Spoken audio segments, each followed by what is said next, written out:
My journey begins by catching a flight from Heathrow to Marrakesh.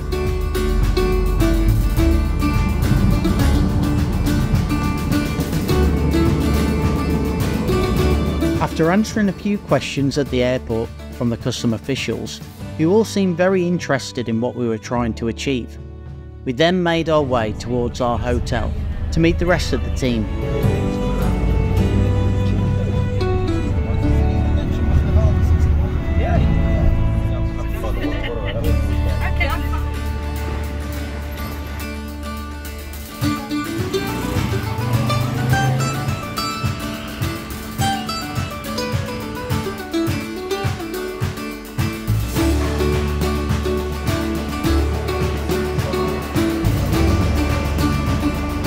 A great bunch of people who would share this journey with me. We then met our guide Mo, short for Mohammed, who made us all feel very welcome. He explained the route which we would be taking, and we were all thoroughly excited about our journey ahead.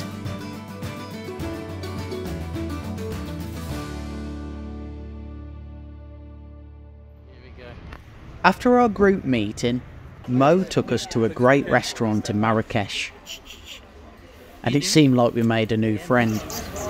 Hello. Later, we explored the city. It was a hive of activity. Crossing the roads was always an adventure in itself.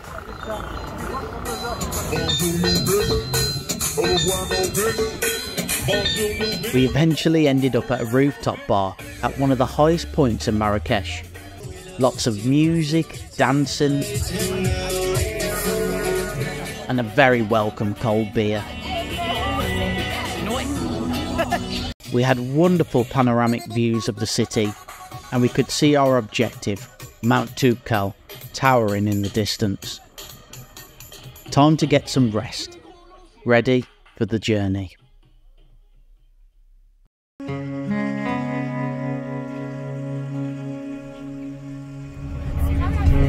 After breakfast, we made our way towards the starting point of our climb. Seeing the Atlas Mountains get closer and closer made the realisation of it all sink in. I was both excited and apprehensive for the journey ahead. We passed through various villages and beautiful open vistas along the way. Before setting off, we were treated to some Moroccan tea, or, as Mo put it, Moroccan whiskey. And after that, we set off. Let's do this. Day one begins. Here we go.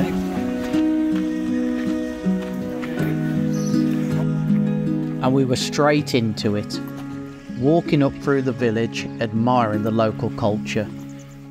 Mo gave us a short introduction to the life of Berber people. The heat, meanwhile, soon became quite oppressive, and I had to stop behind to take a short break. Whew. And how are you finding it? The walk is okay. Yeah. Yeah. I was going to say the heat's definitely made me feel quite sick. Walking's fine, just the heat. Drinking plenty of fluids and we'll get through it. Enjoying it though, lots of great views. I'm surprised how green it is as well.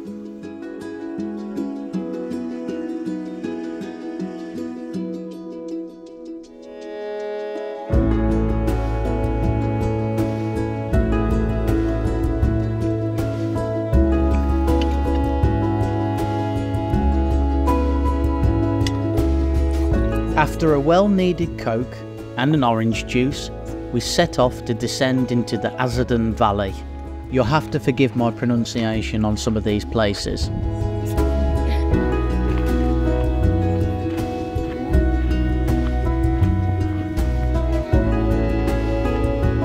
Here we stopped for lunch, which was prepared by the guides with us. Incredible fresh and organic food. And let's not forget the Moroccan whiskey. Here we got a taste of the local cuisine.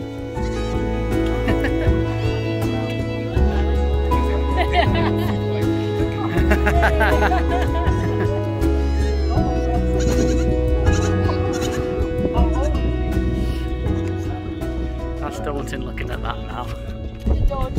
Oh yeah. That's very daunting now. Reality. Yeah. Amazing, isn't it? You can see it over there. The main tree is called walnuts.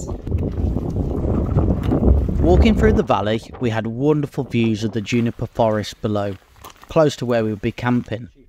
Bonjour, or marhaban. I absolutely loved walking through the villages and the mountains, and the people were so friendly and helpful. That looks very refreshing.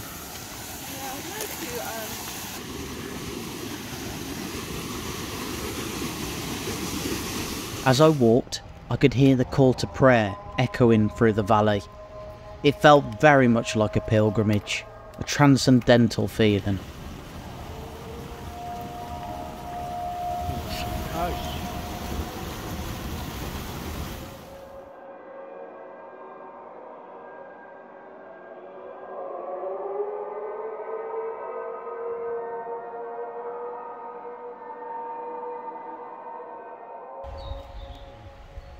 Finally, walking through the village, we made it to our first campsite, surrounded by juniper forest and flowing water from the mountains.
Crops on the side, yeah.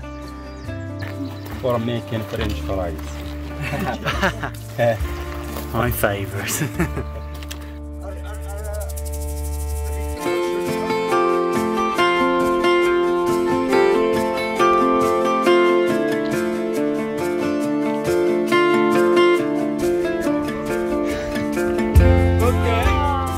I go to your car. Okay, see you.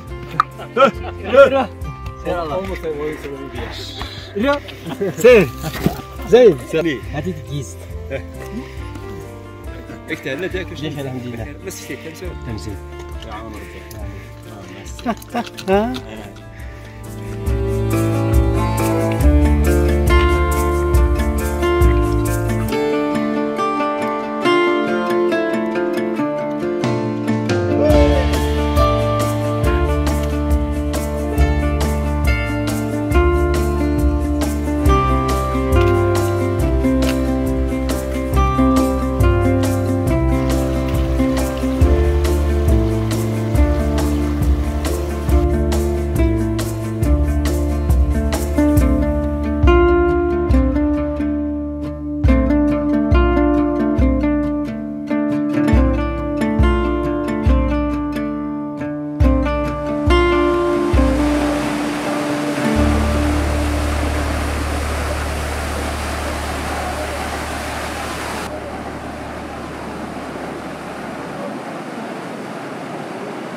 So we've just been to the waterfall, on our way back down now to the guest house that we're stopping at. This has been one of the hardest things I've ever done. Much tougher than I thought it was going to be. You know, proud of every step I make.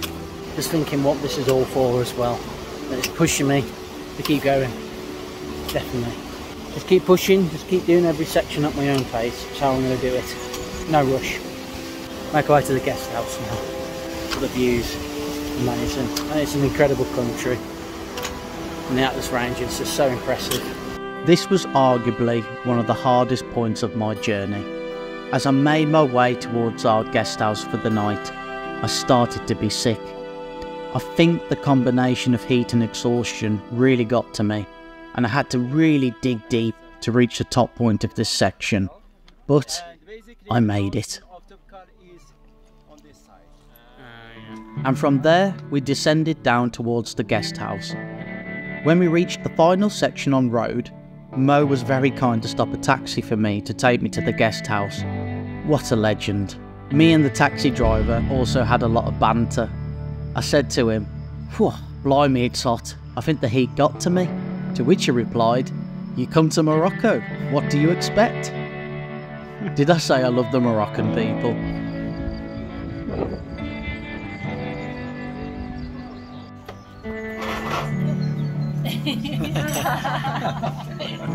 Everybody hungry?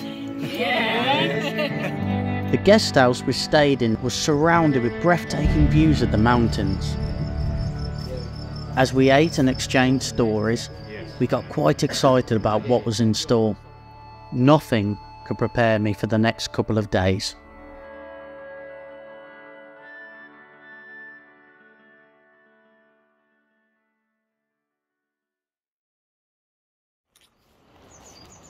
Today's trek was 7 miles, with an ascent of 1,167 metres to base camp. Yalla! Let's go. Okay.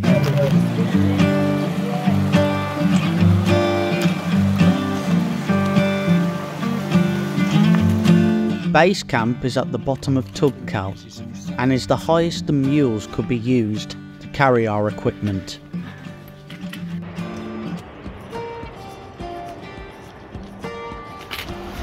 So far not so bad.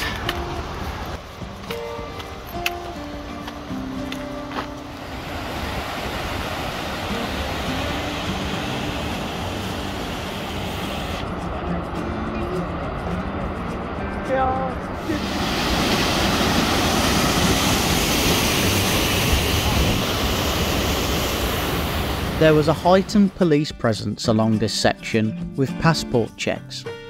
A new regulation enforced that all hikers are required to travel in the company of a local guide.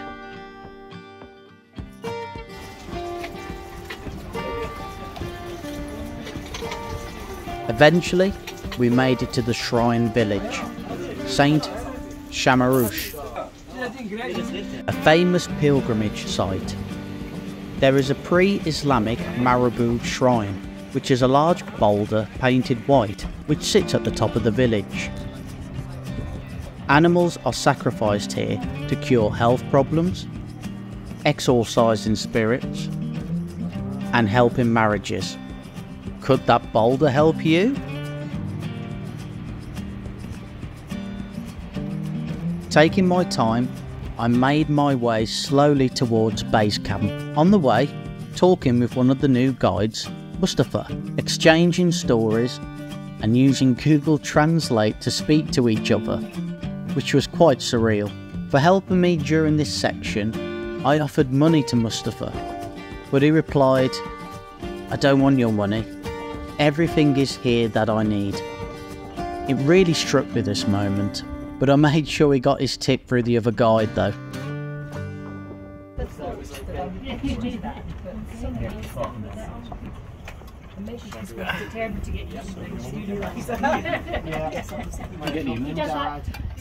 He does that for me too. Okay, thank you. Looks like morale is good. At least we've got a nice view out the tent.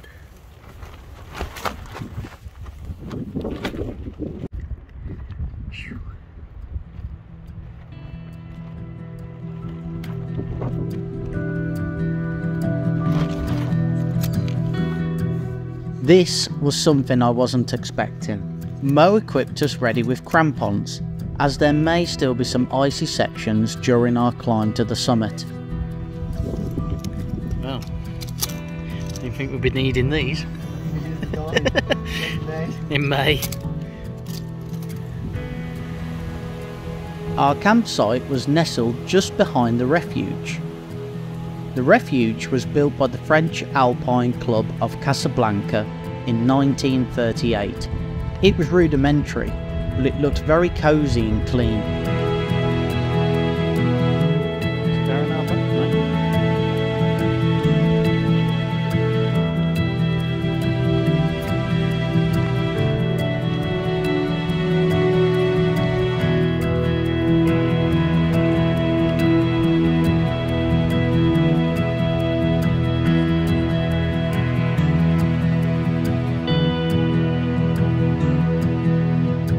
For the first time during this trip, I felt confident in myself I was going to do this. And I would certainly need to hold on to this feeling tomorrow.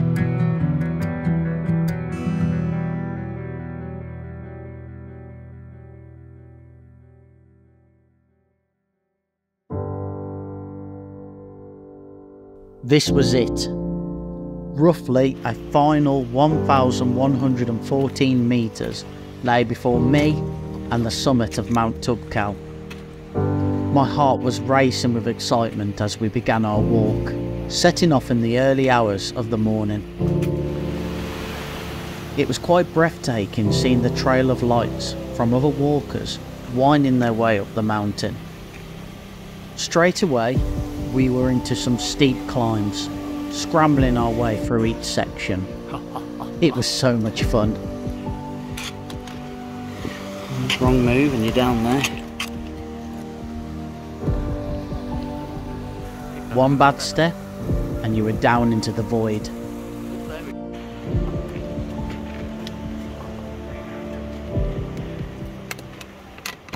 How's everyone feeling? Not bad.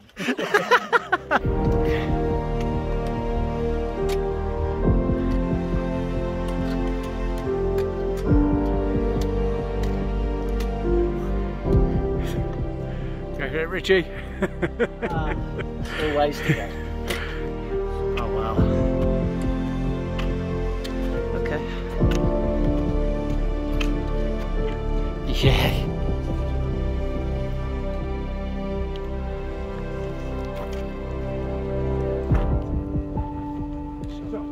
It is great, isn't it? Things were not looking good. A combination of exhaustion and some possible mountain sickness started to make me feel dizzy. A bad sign. Mo came to check on my health and asked if I wanted to carry on. Everything in my body was shouting, head back down. But no. Somehow I lifted my walking stick and took very small steps. With Mo and the team behind me giving me motivation, I slowly carried on.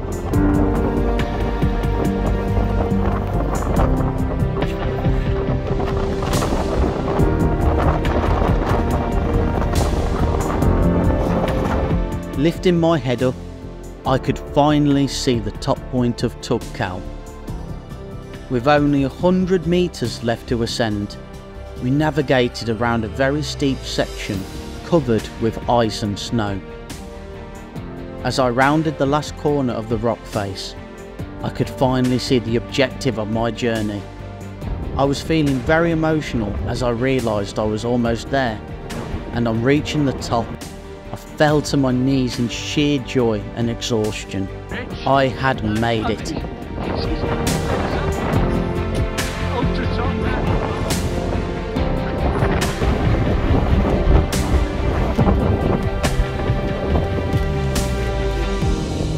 This is what Rich has climbed. And the rest of us. There's our group there. There's someone very dear to me. Pure grit and determination. We'll say one thing. Yeah, please say. I hope this has made everyone proud back at home. This is the hardest thing I've done. Yeah, got it. Well done. It's amazing. Okay, top man. Well done, Rich.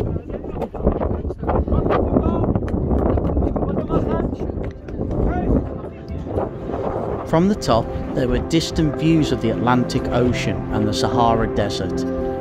Incredible.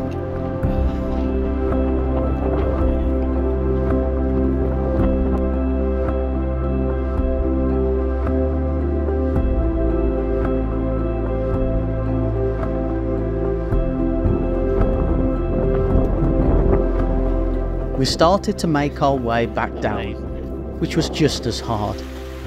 I couldn't stop smiling, thinking about what we had all achieved. This guy, Mo, I will never forget. His love and knowledge for the mountains was so inspiring. Before packing up and leaving to return to the guest house, we congratulated and thanked our team who made this adventure possible.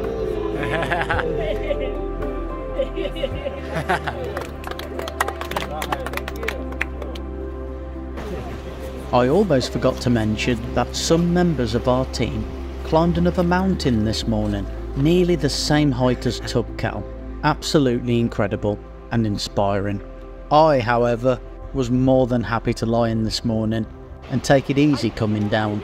If the rest of the team are watching this, I would like to say thanks for all the encouragement and kindness you gave. You are all wonderful people.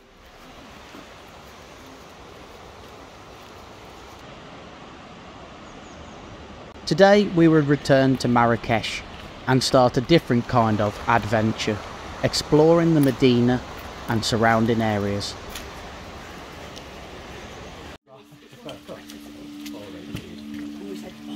The Casbah.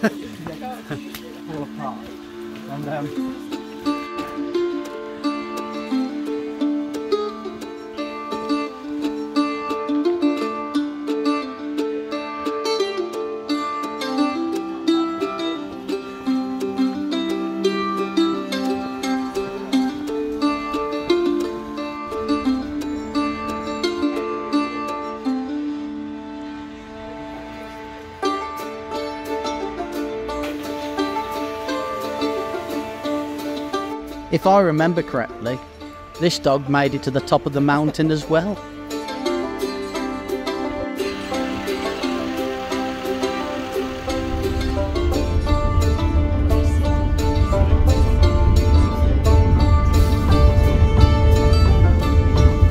Our first visit was to the Toubkal Mosque, built in 1162. The Toubkal Mosque is also an important religious site for Muslims in Marrakesh. It is used for daily prayers and for special religious ceremonies such as weddings and funerals. The mosque also serves as a place of learning, as it houses a library with books on Islamic studies and other topics.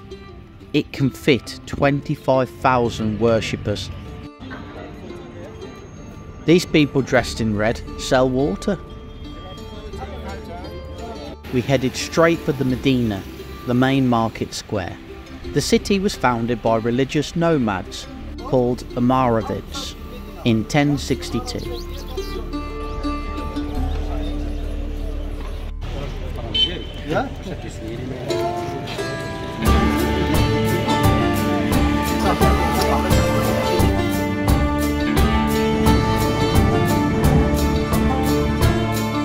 It is often referred to as the Red City because of the shade of the walls around the Medina Old District.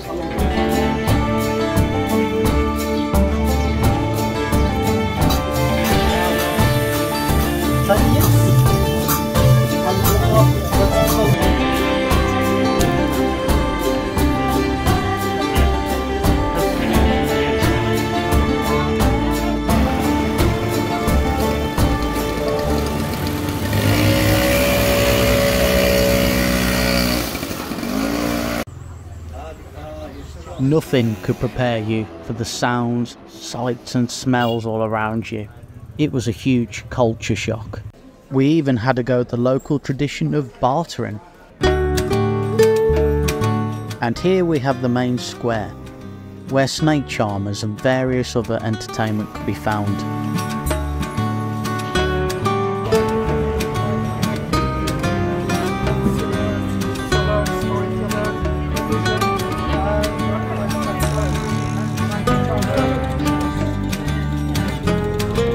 In this shop you could find all the natural remedies and spices.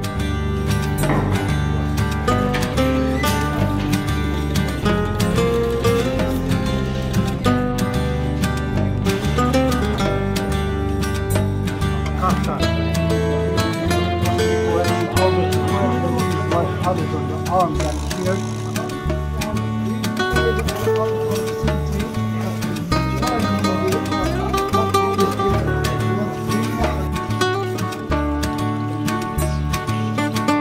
You wouldn't believe this palace is right in the middle of Marrakesh, a far cry from the noise which was just outside of its walls. The palace, the Jardin Secret, dates back more than 400 years ago. Rebuilt in the mid-19th century, it has been the home of some of Morocco's and Marrakesh's most important political figures. Its beautiful gardens and buildings are outstanding examples of Islamic art and architecture. This building was called the Madrasa, an historic Islamic school located in the heart of Marrakesh. It was built in the 14th century and was once the largest Islamic school in North Africa. It is now classed as a World Heritage Site. Incredible architecture, and really is a testament to the skill and craftsmanship of these Moroccan artists. Through the tiled walls and intricately carved wooden doors and the tranquil courtyards, it gave us a glimpse into the religious and educational life of the era.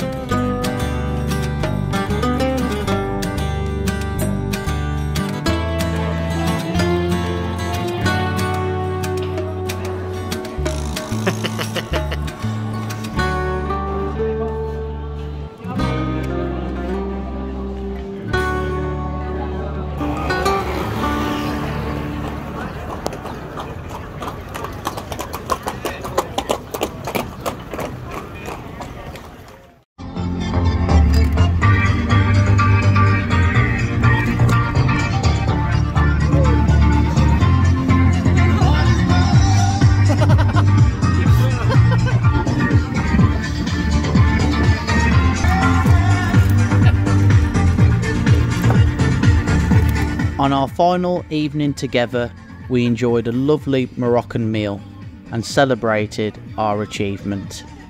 A huge thanks to all the people that supported and donated to my charity climb.